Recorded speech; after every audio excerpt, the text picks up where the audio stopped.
आज फाल्गुन शुद्ध 11। आजची एकादशी आमलकी एकादशी। आजचा अभंग। अतिवादी लावी एक बोट सोंग दावी, त्याचा बहुरूपी नट नवे वैष्णव तो चाट।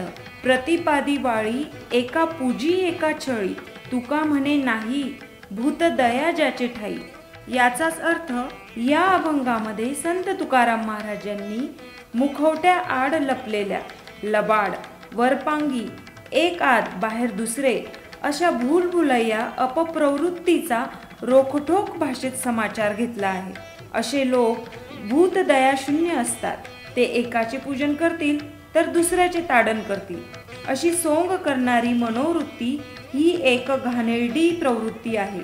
अशी बहुरूपी क्षणाक्षणाला सदैव पालटणारी माणसे आपण ओळखायला पाहिजे, त्यांच्यापासून सदैव जागरूक राहावे। हाच या संतांचा आंतरिक हेतू आहे।